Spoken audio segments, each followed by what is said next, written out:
नमस्कार, बहुत स्वागत है आपका डेली 24 भारत में। मैं हूं आपके साथ अनीता शर्मा। शुरुआत करते हैं मध्य प्रदेश और छत्तीसगढ़ की बड़ी खबरों से। मध्य प्रदेश में एक साल में 2 शहरों में मेट्रो ट्रेन चलने वाला पहला प्रदेश है।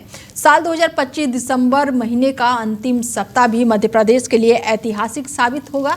इंदौर और भोपाल के मेट्रोपॉलिटन क्षेत्र में 2047 विजन के लिए बड़ी उपलब्धियां बताया गया है। साथ ही उन्होंने इसी सप्ताह में ग्वालियर में उद्योग के लिए महत्वपूर्ण दिन माना है और साथ ही प्रदेश में 4 नवीन मेडिकल कॉलेज की भी सौगात मिलने वाली है। इसके साथ ही केंद्रीय स्वास्थ्य मंत्री द्वारा भूमि पूजन किया जाएगा। मुख्यमंत्री डॉक्टर मोहन यादव ने भोपाल मेट्रो के शुभारंभ को लेकर प्रदेशवासियों को बधाई दी है। ने जाके ब्रिटिश स्टील का भी एक्विजिशन कर दिया है और ब्रिटिश स्टील को टाटा स्टील का भाग बना दिया है। तो always have courage in your life. Third principle, always be an optimist. पानी का ग्लास दिखेगा तो आधा भरा हुआ है और आधा खाली है। भैया आधा खाली। अगर लोगों को इंस्पायर करना है, उन्हें ऊर्जा देना है, जिंदगी में उतार चढ़ाव आएंगी, वो जिंदगी का मूल्य है। बस बढ़े चलो, घड़े चलो, उस ऑप्टिमिज्म के साथ चलते रहो और लक्ष्य की पूर्ति आपकी होगी। चौथा प्रिंसिपल, टीम भावना। यहां जितने लोग आपको मंच पे दिख रहे हैं, मैं समेत जितने लोग इस कार्यक्रम में बैठे हुए हैं, ये अगर नेतृत्व कर रहे हैं तो उसका श्रेय किसी को जाता है तो उनकी टीम को जाता है। विपक्ष का काम विरोध करना है, हमारा काम काम करना है। हम सब जानते हैं कि मूल रूप से नरेगा के नाम से वो स्कीम प्रारंभ हुई। चुनाव को परिप्रेक्ष्य में इनने महात्मा गांधी जी का नाम जोड़ा और ये आज तक नहीं समझ पाया कि कांग्रेस को राम जी के नाम से चिढ़ क्यों, किस बात के उनको गुस्सा रहता है।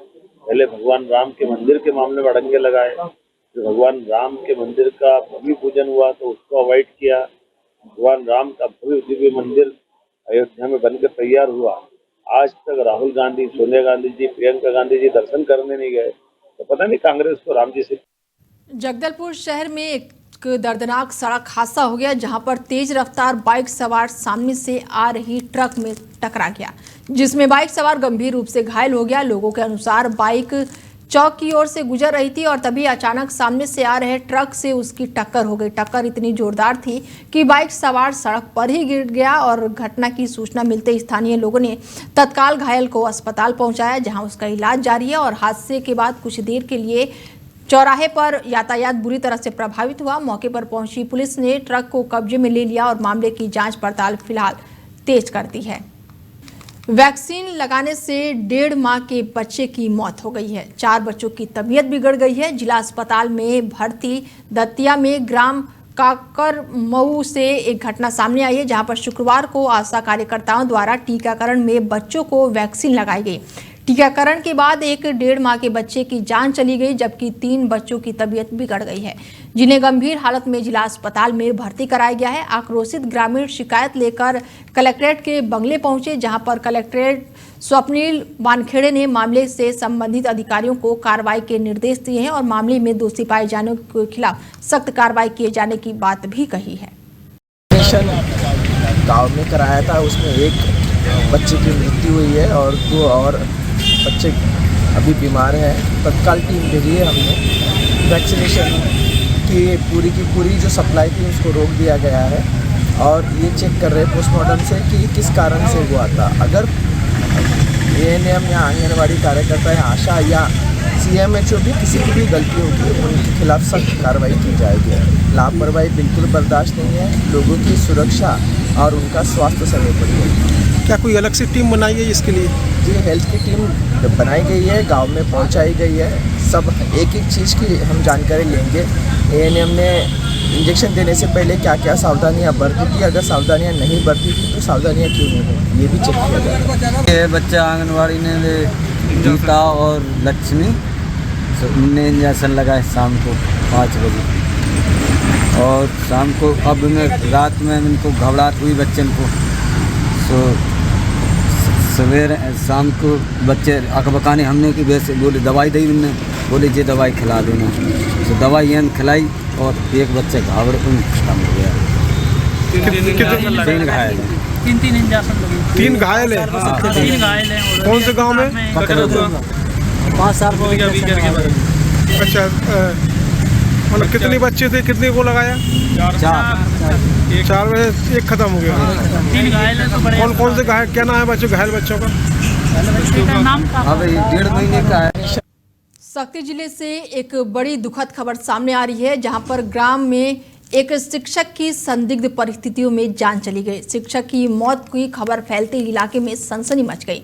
परिजनों ने मामले में निष्पक्ष जांच की मांग की है, जिसके बाद से पुलिस और फॉरेंसिक टीम बारीकी से जांच पड़ताल में जुटी हुई है और इसके बाद से जानकारी जुटाने में जुटी हुई है। वर्तमान में ग्राम में निवासी ठन्नगर का बताया जा रहा है और बताया जा रहा है कि 18 दिसंबर की रात को शिक्षक जो है अनिल खाना खाकर सोए थे, लेकिन अगली सुबह काफ़ी देर तक वो बिस्तर से नहीं उठे तो परिजनों को अनहोनी की आशंका हुई। जब उन्हें उठाने की कोशिश की गई तो वो मृत अवस्था में पाए गए। घटना की सूचना मिलते ही मृतक के भाई ने थाने में रिपोर्ट दर्ज कराई है, जिसके बाद से अब पुलिस जो है वो मौत की गुत्थी सुलझाने में जुटी हुई। तो वहीं फॉरेंसिक टीम भी लगातार साक्ष्यों को जुटाने में लगी हुई है। मुंगेली नगर के बस स्टैंड पर बने यात्री प्रतीक्षालय के आसपास दुकानदारों ने अपनी दुकान लगाकर प्रतीक्षालय में और आसपास की जगहों पर कब्जा कर लिया है, जिससे यात्रियों को परेशानियों का सामना करना पड़ रहा है, लेकिन जिम्मेदार इस पर ध्यान नहीं दे रहे हैं। बस स्टैंड से रोजाना 50 से 60 से ज़्यादा बसों का आवागमन होता है और इसमें बड़ी संख्या में यात्रियों का आना जाना होता है और ऐसे में बस स्टैंड पर यात्री प्रतीक्षालय पर अतिक्रमण होने से यात्रियों को धूप में खड़े होकर यात्रियों को बस आने का इंतजार करना पड़ रहा है। लोगों ने नगर परिषद से यात्री प्रतीक्षालय से अतिक्रमण हटाने की मांग की ताकि लोगों को बस की प्रतीक्षा करने के लिए यहां बैठने की सुविधा मिल सके, मगर नगर पालिका इस पर ध्यान देने से दूर उल्टा कहीं ना कहीं अतिक्रमण करने वालों को संरक्षण दे रही है। और खबरों में आगे बढ़ते हैं। बड़ी जानकारी निकलकर सामने आ रही है। बता दें कि सिंगरौली जिले में जनपद पंचायत द्वारा सरकारी भूमि पर शौचालय निर्माण कराया गया, जिसको लेकर आज प्रशासन ने अतिक्रमण हटाने की कार्रवाई की और इस दौरान प्रशासन का बुलडोजर चला और कुल 6 मकानों को अतिक्रमण मानते हुए ध्वस्त किया गया। कार्रवाई के दौरान कानून व्यवस्था बनाए रखने के लिए भारी संख्या में पुलिस बल मौके पर तैनात रहा और अभियान के नेतृत्व नायब तहसीलदार ने किया। प्रशासन ने पहले से ही चिन्हित अतिक्रमण को हटाते हुए बाजार क्षेत्र को अतिक्रमण मुक्त करने की कार्रवाई की है। ये शासकीय भूमियाँ थी, जनपद पंचायत के द्वारा इस पर सुलभ शौचालय का निर्माण किया जाना है, इसके लिए काफ़ी स्वीकृति हो चुकी है। इसी कारण से ये सब हटाया गया है, क्योंकि शहर नगर के अंदर यहाँ पर कोई भी भूमि उपलब्ध नहीं है, इसलिए जो कि अतिक्रमण किए गए थे उनको हटाया गया है, जिससे कि इस पर विकास कार्य किया जा सके। कितने मकान अतिक्रमण हुए थे? इसमें अभी तोड़े गए हैं। सरगुजा जिले में लंबे समय से निजी स्कूलों की मनमानी अभिभावकों के लिए सिरदर्द बनी हुई है। स्कूल प्रबंधन जो है बच्चों को ड्रेस, किताबें, कॉपियाँ और अन्य सामग्री केवल अपनी बताई हुई दुकानों से खरीदने के लिए मजबूर करते हैं और इससे मिली भगत का गोरख धंधा चल रहा था और अभिभावकों को मोटी रकम खर्च करनी पड़ रही थी। फीस में मनमानी बढ़ोतरी भी एक बड़ी समस्या थी। नवनियुक्त कलेक्टर अजीत बंसल ने स्पष्ट कहा कि निजी स्कूलों का संचालन केवल शासन की गाइडलाइन के अनुसार ही होगा। किसी भी स्कूल को गाइडलाइंस का उल्लंघन करने की इजाज़त नहीं दी जाएगी। फ़ी में वृद्धि हो या किसी खास दुकान से किताबें या ड्रेस खरीदने की बात हो, इस संबंध में शासन के निर्देशों का सख्ती से पालन करवाया जाएगा और शासन के जो निर्देश हैं उनके विरुद्ध में किसी भी संस्थान को कार्य करने की इजाज़त नहीं दी जाएगी। सर, प्राइवेट संस्था जो है जो स्कूल में मनमानी तरीके से फीस जो लेने का काम कर रहे हैं, उसमें किस तरह से नियंत्रण या कोई किस तरह की गाइडलाइन है? फ़ी के बारे में, फ़ी रेगुलेशन के बारे में गवर्नमेंट के गाइडलाइंस हैं। अगर कोई विद्यालय फ़ी को गाइडलाइंस के अगेंस्ट में बढ़ाता हुआ पाया जाता है तो उन पर बता दें, क्षेत्र में मेन रोड किनारे ट्रांसफार्मर के पास बने एक बाड़े में 1.5 साल से चल रही गांजे की अवैध तस्करी खेती का पुलिस ने खुलासा किया है। मुखबिर की सूचना पर की गई कार्रवाई में पुलिस ने हरे गीले गांजे के पौधे जब्त किए हैं और कुल मिलाकर इसका जो वजन है 70 किलो से ज़्यादा बताया जा रहा है। जब्त गांजे की कीमत करीब 7,40,000 रुपए आंकी गई है। थाना प्रभारी ने बताया कि पुलिस अधीक्षक के निर्देश पर एडिशनल एसपी के मार्गदर्शन और साथ ही टीमों को गठित किया गया है और शनिवार दोपहर दबिश भी दी गई। मौके पर एक युवक को पुलिस ने देखकर भागने लगा, जिसे घेराबंदी कर फिलहाल पकड़ लिया गया और आरोपी के पास से खेती से संबंधित कोई भी वैध अनुमति नहीं मिली है। पुलिस ने सभी पौधों को 5 बोरियों में भरकर सील कर दिया गया है और आगे की कार्रवाई फिलहाल पुलिस ने अब शुरू कर दी है। ये जयसिंहनगर थाना अंतर्गत एक सेवन गांव है, वहाँ पे मुखबिर द्वारा सूचना मिली थी कि एक व्यक्ति मेन रोड के पास में ट्रांसफार्मर के पास में बाड़ा बना हुआ है, उसमें गांजे के अवैध पेड़ उगाए हुए हैं। सूचना विश्वसनीय होने से मौके पर जाकर रेड की गई तो उसके बाड़े में एक संदिग्ध व्यक्ति मिला, जिसका नाम पता पूछा तो उसने अपना नाम रविंद्र पिता श्री सिंह ठाकुर निवासी सेवन का होना बताया और जिसके बाड़े की तलाशी ली गई विधिवत, जो उसके बाड़े में गांजे के अवैध पेड़ खड़े होना पाए गए। जो गवाहों के समक्ष उनको उखाड़ कर गिना गया तो कुल 63 छोटे बड़े गांजे के पेड़ पाए गए और जिनको विधिवत वहाँ पे जब्त किया गया। आरोपी से इसके संबंध में पूछताछ की गई तो जो उसने बताया कि ये करीब 1.5 साल से अवैध गांजे के पेड़ उगाए हुए हैं और उनको लोकल में पुड़िया बना के बेचने का ये काम करता है और इसके संबंध में और भी अग्रिम जांच की जा रही है कि इसमें और कौन कौन इन्वॉल्व है, तो उसके आधार पर अग्रिम वैधानिक कार्रवाई की जाएगी। आरोपी को गिरफ्तार कर लिया गया है। सागर जिले के विधानसभा क्षेत्र में विकास की नई इबारत लिखते हुए क्षेत्रीय विधायक और मध्य प्रदेश शासन के कैबिनेट मंत्री गोविंद सिंह राजपूत ने शनिवार को गांव में 15 करोड़ रुपए से अधिक लागत के कई विकास कार्यों का लोकार्पण और भूमि पूजन किया और इस अवसर पर उन्होंने कहा कि मेरा परिवार वर्षों से सुर्खी की सेवा करता आया है। मैंने यहाँ पर नेता की तरह नहीं बल्कि एक बेटे की तरह क्षेत्र की सेवा की है और आगे भी विकास का ये क्रम निरंतर जारी रहेगा। आगे भी उन्होंने कहा कि एक समय था जब विधानसभा क्षेत्र के गांव में लोग आने से भी डरते थे क्योंकि ना तो यहां पर सड़क थी और ना ही पुलिया, लेकिन अब सबके आशीर्वाद से अब विधानसभा का चौमुखी विकास हो चुका है। कार्यक्रम के दौरान उन्होंने कई निर्माण कार्यों और लोकार्पण भी किया और इसके साथ ही मंगल भवन के निर्माण हेतु 15 लाख रुपए की लागत से भूमि पूजन भी किया। दतिया में तेज रफ्तार और कोहरे का कहर देखने को मिला है, जहां पर एक तेज रफ्तार बाइक और कार कंटेनर में घुस गई, जिसके चलते एक युवक की मौके पर ही जान चली गई और 6 लोग घायल हो गए। बता दें कि रविवार की रात को नेशनल हाईवे पर भयंकर हादसा हो गया। हादसे में एक व्यक्ति की मौत हो गई और कई लोग गंभीर रूप से घायल बताए जा रहे हैं। तो वहीं बलरामपुर में भी एक दर्दनाक घटना सामने आई है, जहां पर एक हाथी ने ग्रामीणों को दौड़ा दिया, जिसके चलते ग्रामीण भागते समय गिरने से वो घायल हो गया। बताया जा रहा है कि हाथी ग्रामीण के सामने अचानक पहुंच गया था। तो वहीं वन विभाग की टीम ने घायल को सरकारी वाहन से ग्रामीणों की मदद से हॉस्पिटल में भर्ती कराया। फिलहाल व्यक्ति की हालत जो है वो नाजुक बताई जा रही है। बड़ी जानकारी निकलकर सामने आ रही है, जहां पर सड़क में अतिग्रहण की गई है और जिसका मुआवजा 6 सालों से भूमि स्वामियों को नहीं मिला है, जिसको लेकर भूमि स्वामी और उनके परिजनों के द्वारा लगातार मकान निर्माण हो रहे थे, जिसके चलते तहसीलदारों के साथ साथ थाना प्रभारी दल मौके पर पहुंचे और उन्होंने पीड़ित परिवार को समझा बुझाकर किसी तरह मामले को फिलहाल शांत कराया है। हमारा जमीन में 5 डिसमिल जमीन पड़ा हुआ है सड़क में, जिसका मुआवजा राशि कलेक्टर द्वारा कई बार ADB को भेजा गया। उसके दौरान भी हमें हमारा मुआवजा राशि का प्रस्ताव नहीं मिलने के कारण आज हम लोग मकान निर्माण करने के लिए बाध्य थे, जिस दौरान TI साहब आए और हमारा सामान इधर उधर फेंक दिए और मौके पर तहसीलदार सर आकर हमें न्यायालय जाने की सलाह दी। हम गरीब आदमी सलाह को नहीं मान सकते और हम न्यायालय नहीं जा सकते और हम 1 सप्ताह के अंदर शासन से प्रार्थना करते हैं कि 1 सप्ताह के अंदर हमें मुआवजा नहीं मिला तो हम आत्मदाह करेंगे। हाँ, ये बात सही है।